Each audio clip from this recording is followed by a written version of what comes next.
I met her when I was 8. She never told me her name, but she stayed.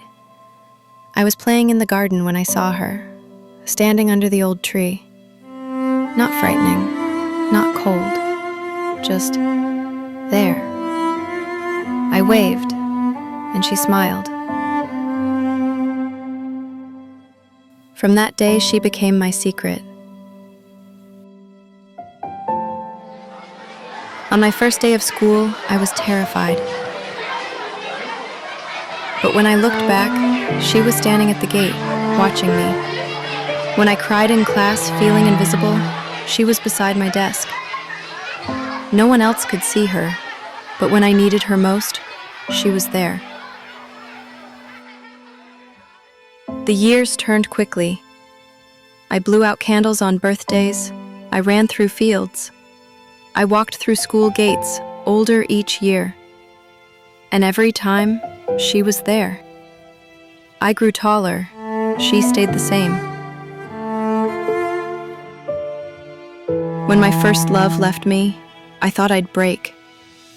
I cried until I couldn't breathe. And then, she was there, her hand on my shoulder, silent but steady. I whispered, "You always come when I need you." Through every step, she followed. When I studied late into the night, she sat across the desk.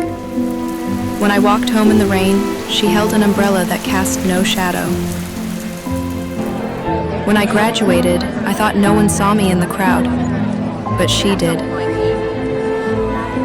When I unlocked the door to my first home, she was waiting. When I walked down the aisle, the church was filled with faces I loved. But at the very back, she stood, watching. I felt her there. Even as I built a new life, she never left.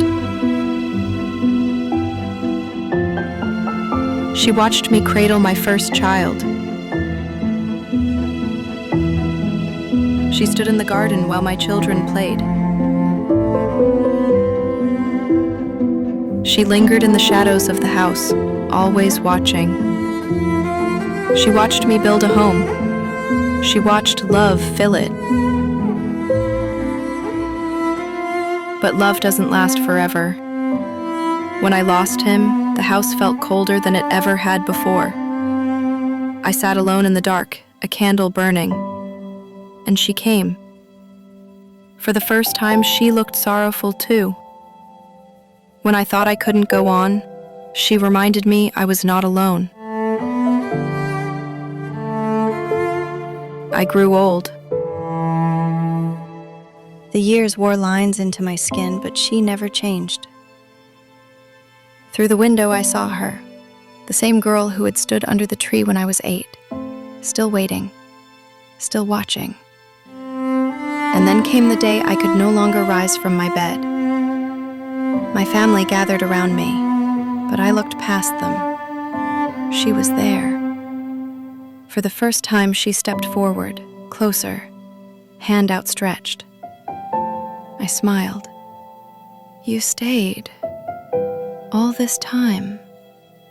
I took her hand, and at the end, I wasn't afraid, because I wasn't alone.